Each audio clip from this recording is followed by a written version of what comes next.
மீண்டும் இன்றைய முக்கிய செய்திகள். பொங்கல் பண்டிகை முன்னிட்டு புதுச்சேரி, காரைக்கால், மாஹே மற்றும் ஏனாம் பகுதிகளில் உள்ள அனைத்து குடும்ப அட்டைதாரர்களுக்கும் பொங்கல் பரிசு தொகுப்பு அறிவிக்கப்பட்டது. அதன்படி 4 கிலோ பச்சரிசி, 1 கிலோ நாட்டு சர்க்கரை, 1 கிலோ பாசிப்பருப்பு, 300 கிராம் பான்லின் நெய், 1 லிட்டர் சூரியகாந்தி எண்ணெய் உள்ளிட்ட பொங்கல் தொகுப்பு வழங்கப்பட உள்ளதாக புதுச்சேரி அரசு அறிவித்தது. மேலும் இந்த பொங்கல் தொகுப்பானது அரசு ஊழியர்கள் மற்றும் கௌரவ குடும்ப அட்டை வைத்திருப்பவர்களுக்கு வழங்கப்பட மாட்டாது என தெரிவித்துள்ள அரசு, தகுதி வாய்ந்த அனைத்து குடும்ப அட்டைகளுக்கும் பொங்கல் தொகுப்பு வழங்கப்பட உள்ளதாக தெரிவிக்கப்பட்டது. இதற்கான துவக்க விழா இன்று நடைபெற்றது.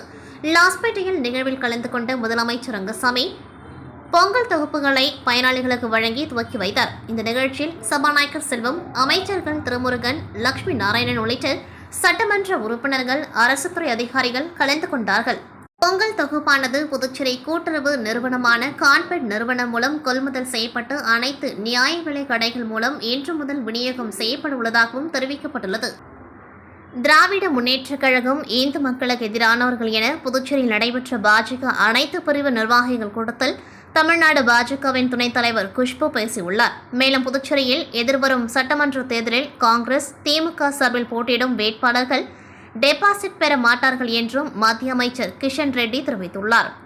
புதுச்சேரி மாநில பாரதிய ஜனதா கட்சியின் அனைத்து பிரிவு நிர்வாகிகளின் மாநாடு உழவர்கரை தொகுதிக்குட்பட்ட பைபாஸ் சாலையில் உள்ள மைதானத்தில் நடைபெற்றது. இந்த மாநாட்டில் மத்திய அமைச்சர் கிஷன் ரெட்டி, தமிழ்நாடு பாரதிய ஜனதா கட்சியின் துணைத் தலைவர் குஷ்பு, புதுச்சேரி மாநில தலைவர் ராமலிங்கம், உள்துறை அமைச்சர் நமச்சிவாயம், பாஜக சட்டமன்ற உறுப்பினர்கள் உள்ளிட்ட நிர்வாகிகள் பங்கேற்றனர்.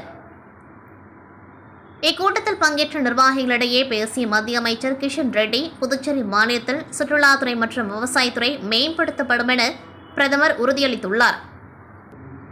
இலங்கை கடற்படையினரால் கைது செய்யப்படும் தமிழகம் மற்றும் காரைக்கால் மீனவர்களை பிரதமரின் முயற்சியால் விடுவிக்கப்பட்டு வருகின்றனர். தமிழகத்தில் நடைபெற்று வரும் காங்கிரஸ், திமுக கூட்டணி ஆட்சியில் ஊழல் நடைபெற்றுக் கொண்டிருக்கின்றது. வாரிசு அரசியலை ஊக்குவித்து வருகின்றனர். பெண்களுக்கான பாதுகாப்பு இல்லாத நிலை உள்ளது. வட இந்தியா மற்றும் தென்னிந்தியா என பிரித்து அரசியல் செய்து வருகின்றனர். பிரதமர் வருகை தொடர்ந்து தமிழகம் மற்றும் புதுச்சேரியில் பாஜக வளர்ச்சியடைந்து வருகின்றது. கடந்த சட்டமன்ற தேர்தலில் புதுச்சேரியில் 14% வாக்குகளை பெற்றது. மேலும் வரும் சட்டமன்ற தேர்தலிலும் தேசிய ஜனநாயக கூட்டணி ஆட்சி அமைத்து இரட்டை என்ஜின் ஆட்சியை மக்கள் கொண்டு வருவார்கள் என்ற நம்பிக்கை உள்ளது. எதிர்வரும் சட்டமன்ற தேர்தலில் திமுக மற்றும் காங்கிரஸ் வேட்பாளர்களுக்கு டெபாசிட் கிடைக்காது என்றார். மத்திய அமைச்சரை தொடர்ந்து பேசிய தமிழக பாஜக துணைத் தலைவர் குஷ்பு பேசும்பொழுது, இந்தியா பொருளாதாரத்தில் 4வது நாடாக முன்னேறி இருப்பதற்கு முழு காரணம் மோடி அவர்கள்தான். மோடியின் தூசிக்கு சமானம் கூட ராகுல் காந்தியால் வர முடியாது. ராகுல் காந்தி காலையில் எழுந்தவுடன் முதல் வேளை மோடியை எப்படி திட்டலாம் என யோசிப்பது. பாஜக வெற்றி பெறும் பொழுது மின்னணு வாக்குப்பதிவு இயந்திரம் சரியாக செயல்படுகின்றது. ஆனால் பாஜக வெற்றி பெற்றால் கிடையாதா? நாள்தோறும் சின்ன பிள்ளை போல புலம்பிக் கொண்டிருக்கிறீர்கள் ராகுல் காந்தி. தமிழ்நாட்டில் அடுத்த முறை திமுக வந்துவிடும் என்கிற நம்பிக்கையில் இருக்கின்றனர். எப்படி வரும்? மத்திய அரசாங்கத்திடமிருந்து நிதி வழங்கவில்லை என ஸ்டாலின் நாள்தோறும் கூறுகின்றார். அனைத்தும் இணையதளத்தில் பதிவேற்றப்பட்டு வருகின்றது. தமிழ்நாட்டிற்கு எல்லா சலுகைகளும் நிதியும் அதிக அளவில் வழங்கப்பட்டு வருகின்றது. புதுச்சேரியில் நாராயணசாமி செய்த சாதனை தலைகுனிய வைத்தது. தமிழ்நாடு, புதுச்சேரியில் நமது கூட்டணியை ஜெயிக்க வேண்டும். அதற்கு என்ன செய்ய வேண்டுமோ அதை செய்ய வேண்டும். பிரதமர் மோடியின் தன் நிறைவுள்ள இந்தியா என்கின்ற திட்டத்தை நிறைவேற்ற வேண்டும். திமுக நம்முடைய எதிரி மட்டும் கிடையாது, மக்களோட எதிரி, இந்த நாட்டோட எதிரி, சனாதனத்தின் எதிரி, இந்து மக்களுக்கு எதிரி, ஏன் கடவுளுக்கே எதிரி.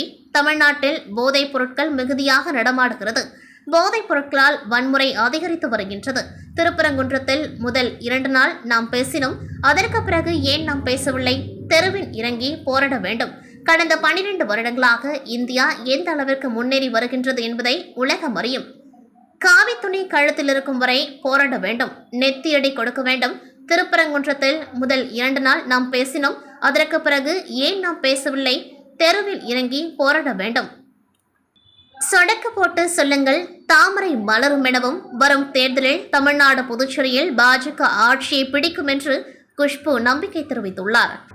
புதுச்சேரி மாநிலம் காரைக்காலில் பழமை வாய்ந்த தூய தேற்றரவு அன்னை ஆலயத்தில் கிறிஸ்துமஸ் மற்றும் புத்தாண்டு நிகழ்ச்சிகளை முன்னிட்டு முதல் முறையாக கிறிஸ்துமஸ் தாத்தா, 3 அரசர்கள், இவர்களோடு மாதா, சூசையப்பர், இயேசு, அருட்சகோதரிகள், அருட்பணியாளர்கள் என இயேசு கிறிஸ்து பிறப்பை முன்னிட்டு உலக நன்மை வேண்டி சிறு குழந்தைகள் முதல் பெரியவர்கள் கிறிஸ்துமஸ் தாத்தா வேடமணிந்து காரைக்காலில் முக்கிய வீதியின் வழியாக ஊர்வலமாக வந்து ஆலயம் வந்தடைந்தது. இந்த நிகழ்ச்சியில் தூய தேற்றரவு அன்னை ஆலய முதன்மை பங்கு குரு பால்ராஜ்குமார் தலைமை தாங்கி துவக்கி வைத்தார். இணை பங்கு குரு சுவாமிநாதன், ஆன்மீக குரு பன்னீர் ராஜா மற்றும் அருட்சகோதரிகள், கோவில் பொறுப்பாளர்கள், மேலும் சிறு குழந்தைகள் மற்றும் பெரியவர்கள் கிறிஸ்துமஸ் தாத்தா வேடமணிந்து பலூன்களை கைகளில் பிடித்தபடி பறக்கவிட்டு நடனமாடி உற்சாகமாக சென்றவாறு ஊர்வலத்தில் கலந்து கொண்டார்கள். மேலும் இந்த ஊர்வலத்தில் திரளான கிறிஸ்துவ மக்கள் கலந்து கொண்டு விழாவினை சிறப்பித்தனர். மேலும் இந்த நிகழ்ச்சியினை பங்கு பேரவை பொறுப்பாளர்கள் doctor LSP Chozhasinga Rayar, John Aurelius, EA Nelson, George Annmary, Amalor Savariraj, செய்தி தொடர்பாளர் அகஸ்டின் ஆகியோர் சிறப்பாக ஏற்பாடு செய்திருந்தனர். வாங்க, இந்த பாட்டு போட்டா நல்லா இருக்கும். செல்வநாயகம் முன்னாடி வாங்க. அருட்சகோதரிகள், முன்கள பணியாளர்,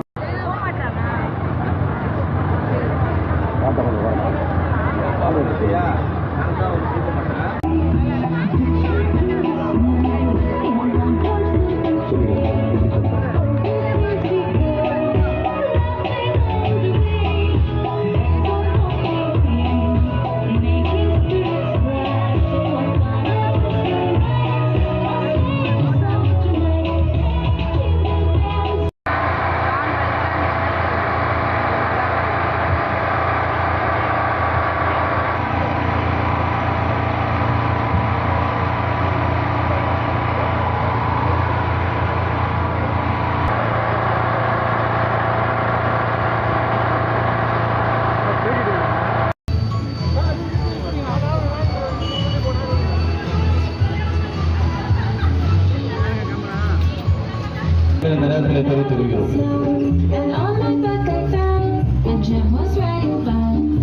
பாஜக உள்ளே வந்துவிட்டால் சிறுபான்மையினரை நசுக்கும் என சொல்லி திமுக வாக்கு கேட்டால் வாக்களிக்க மாட்டோம் என்றும் தேர்தல் வாக்குறுதியில் கூறியது போல இஸ்லாமியர்களுக்கு இட ஒதுக்கீட்டை அதிகரித்து கொடுத்தால்தான் வாக்களிப்பும் என தமிழ்நாடு தௌஹீத் ஜமாத் கட்சியின் தலைவர் முஜிபுர் ரஹ்மான் தெரிவித்துள்ளார். புதுச்சேரி சுல்தான்பேட்டை பகுதியில் நடைபெற்ற தமிழ்நாடு தௌஹீத் ஜமாத் கட்சியின் பொதுக்கூட்டத்தில் பங்கேற்ற பின்னர் செய்தியாளர்களை சந்தித்து தமிழ்நாடு தௌஹீத் ஜமாத் கட்சியின் தலைவர் முஜிபுர் ரஹ்மான் பேசியதாவது, புதுச்சேரி மாநிலத்தில் உள்ள மொத்த மக்கள் தொகையில் 85,000 பேர் இஸ்லாமியர்களாக இருக்கும் நிலையில் புதுச்சேரி மாநிலத்தில் இஸ்லாமியர்களுக்கு மக்கள் தொகை அடிப்படையில் 3 தனி தொகுதிகள் ஒதுக்க வேண்டும் என தெரிவித்தார். தொடர்ச்சியாக வரும் சட்டமன்ற தேர்தலில் உங்களுடைய நிலைப்பாடு என்ன என்பது குறித்த கேள்விக்கு பதிலளித்த முஜிபுர் ரஹ்மான், 20 வருடங்களுக்கு முன்பு 3.5% இடஒதுக்கீடு கொடுத்த நிலையில் தொடர்ச்சியாக 3 தேர்தல்களாக திமுகவிற்கு வாக்களித்து வருகின்றோம். ஆனால் இடஒதுக்கீட்டின் விகிதம் மிக குறைவாக இருப்பதால் இதற்கு முன்பு முதலமைச்சர் மு.க. ஸ்டாலினை சந்தித்து இஸ்லாமியர்களுக்கான இடஒதுக்கீட்டை அதிகரித்து தர கோரிக்கை வைத்தோம். ஆனால் எங்கள் கோரிக்கை இதுவரை தமிழ்நாடு முதலமைச்சர் செவிசாய்த்ததாக தெரியவில்லை. கடந்த 2 தேர்தல்களாக தொடர்ச்சியாக திராவிட முன்னேற்றக் கழகத்திற்கு இஸ்லாமிய சமுதாயம் வாக்களித்து வரும் நிலையில் இடஒதுக்கீட்டை பரிசீலனை செய்யவில்லை என்றால் இந்த முறை கண்டிப்பாக திமுகவிற்கு வாக்களிக்க மாட்டோம். தௌஹீத் ஜமாத் அமைப்பை பொறுத்தவரை அரசியல் கட்சியாக செயல்படவில்லை என்பதனால் எங்களுடைய ஆதரவு யாருக்கு என்பதை பொறுத்து பெரும்பான்மையான இஸ்லாமியர்களுடைய வாக்கு இருக்கிறது. இந்நிலையில் திமுக அரசு இந்த முறை எங்களது கோரிக்கையை நிறைவேற்றாத பட்சத்தில் பெரும்பான்மையான இஸ்லாமிய சமுதாயத்தினரின் வாக்குகளை விளக்க நேரிடும் என முஜிபுர் ரஹ்மான் எச்சரிக்கை விடுத்துள்ளார்.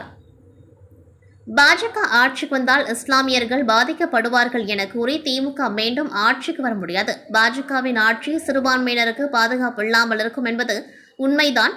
அதே நேரத்தில் திமுக கோரிக்கையை நிறைவேற்றாத பட்சத்தில் மற்ற கட்சியினருக்கு வாக்களிப்போம் அல்லது நோட்டாவிற்கு கூட ஓட்டு போட தயாராக இருக்கின்றோம். திருப்பரங்குன்றம் விவகாரத்தில் முதலமைச்சரும் திமுக அரசும் எடுத்த நடவடிக்கையை நாங்கள் பாராட்டுகின்றோம்.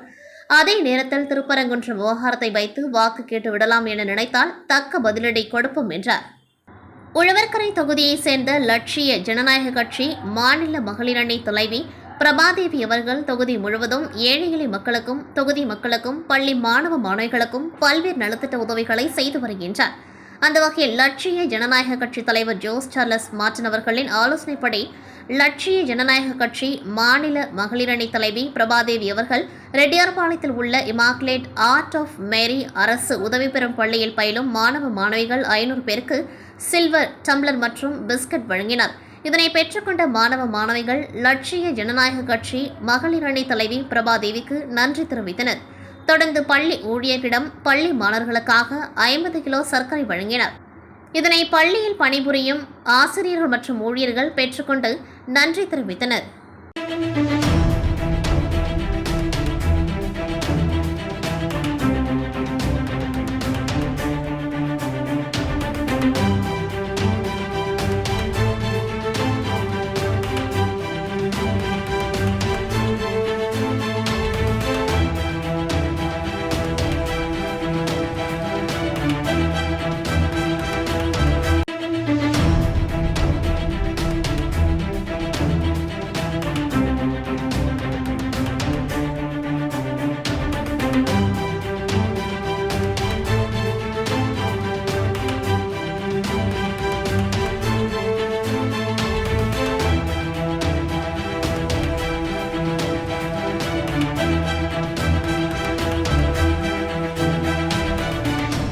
நாட்டில் சமீப காலமாக தெருநாய்களால் பிரச்சினைகள் அதிகரித்து வருகிறது.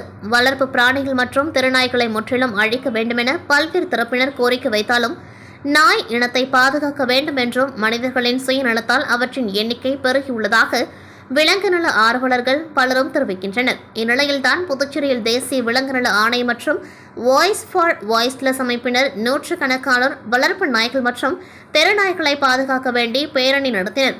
புதுச்சேரி கடற்கரை சாலை முதல் அண்ணா சிலை வரை சுமார் 2 கிலோமீட்டர் தூரத்திற்கு கையில் நாய்களோடும் பதாகைகள் ஏந்தியும் கண்டன பேரணி நடத்தினர்.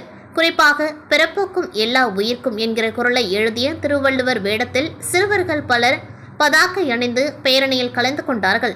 சமீப காலமாக நாய்கள் மீது அரசாங்கமும் நீதிமன்றமும் கடுமையான போக்கை கருணையை இல்லாமல் கையாண்டு வருவதாகவும் வெளிநாட்டு நாய்களின் இனப்பெருக்கத்தை கண்டு கொள்ளாது நாட்டு நாய்களை அழிப்பதற்கு பலரும் அடக்குமுறையை சமூக வலைதளம் வாயிலாக பரப்புவதாகவும் ஆர்ப்பாட்டத்தில் கலந்து கொண்டவர்கள் தெரிவித்தனர். பேரணியில் கலந்து கொண்ட தேசிய விலங்கு நல ஆணையத்தின் தலைவர் அசோக் ராஜ் பேசும்பொழுது, கடந்த 15 வருடங்களில் புதுச்சேரியில் விபத்துகள், தற்கொலைகளால் ஆயிரக்கணக்கான கொலைகள் நடைபெற்ற நிலையில் ஒரு நாய்களால் கூட மரணம் நடக்கவில்லை என்றும் செயற்கையான மரணத்தை தடுக்க நடவடிக்கை எடுக்காமல் அப்பாவின் நாய்கள் மீது பழிவாங்கல் நடவடிக்கையாக சிலர் ஈடுபடுவது மக்களை திசை திருப்புவதாக உள்ளது என்றும் ஜீவ காருண்யத்தோடு நடப்பதுதான் மனித இயல்பு என தெரிவித்தார். புதுச்சேரி பொதுப்பணித்துறையில் 1300 வவுச்சர் ஊழியர்கள் பணியாற்றி வருகின்றனர். இவர்களுக்கு ரூபாய் 18,000 தொகுப்பூதியமாக வழங்கப்பட்டு வருகின்றது. அரசு பணியாளர்கள் கூட்டமைப்பு சார்பில் வவுச்சர் ஊழியர்களை பணி நிரந்தரம் செய்ய 15 ஆண்டாக போராட்டம் நடத்தப்பட்டு வருகின்றது. முதலமைச்சர் 10 ஆண்டு பணி முடித்தவர்களை நிரந்தரம் செய்வதாக சட்டசபையில் வாக்குறுதி அளித்தார். ஆனால் இதுவரை பணி நிரந்தரம் செய்யவில்லை. இந்நிலையில் வவுச்சர் ஊழியர்களை பணி நிரந்தரம் செய்ய வேண்டும் என வலியுறுத்தி இன்று அரசு பணியாளர்கள் கூட்டமைப்பு ஒருங்கிணைப்பாளர் சரவணன் தலைமையிலான ஊழியர்கள் பொதுப்பணித்துறை அலுவலகத்தை முற்றுகையிட்டனர். அப்பொழுது தலைமை பொறியாளர் வீரசெல்வம் அலுவலகத்தை முற்றுகையிட்டு கதவை பூட்டி போராட்டம் நடத்தினர். இதனால் பொதுப்பணித்துறை அலுவலகத்தில் பரபரப்பு ஏற்பட்டது. இதைத் தொடர்ந்து அதிகாரிகள் அவர்களை அழைத்து பேச்சுவார்த்தை நடத்தினர். இதனையடுத்து போராட்டத்தை விட்டு கலைந்து சென்றனர். புதுச்சேரியில் பூர்வீக ஆதி திராவிட மக்களுக்கு மட்டும் 1964ஆம் ஆண்டு ஆவணங்கள் அடிப்படையில் ஜாதி சான்றிதழ் மற்றும் இடஒதுக்கீடு வழங்கப்பட்டு வருகின்றது. அதேபோன்று குடிபெயர்ந்த ஆதி திராவிடர்களுக்கு உச்சநீதிமன்ற உத்தரப்படி தாய் வழி கருத்தில் கொண்டு ஜாதி சான்றிதழ் வழங்கப்பட்டு அதன் அடிப்படையில் வழங்கப்பட்ட இடஒதுக்கீட்டு ரத்து செய்ய வலியுறுத்தியும் புதுச்சேரி பூர்வீக ஆதி திராவிடர் மக்கள் பாதுகாப்பு இயக்கம் சார்பில் கண்டன ஆர்ப்பாட்டம் நடைபெற்றது. மாவட்ட ஆட்சியர் அலுவலகம் எதிரில் நடைபெற்ற கண்டன ஆர்ப்பாட்டத்திற்கு மக்கள் பாதுகாப்பு இயக்க தலைவர் புண்ணியகோடி தலைமையில் சுமார் 100க்கும் மேற்பட்டோர் கலந்து கொண்டு கோரிக்கைகள் வலியுறுத்தி கண்டன கோஷங்களை எழுப்பினார்கள். இதுகுறித்து அவர்கள் கூறும்பொழுது, போராட்டத்திற்கு பிறகும் அதிகாரிகள் தங்கள் கோரிக்கையின் மீது நடவடிக்கை எடுக்கவில்லை என்றால் மாநில அளவில் போராட்டத்தை நடத்தப் போவதாகவும் அவர்கள் எச்சரித்தனர். இத்துடன் செய்திகள் நிறைவடைகின்றது. நன்றி, வணக்கம்.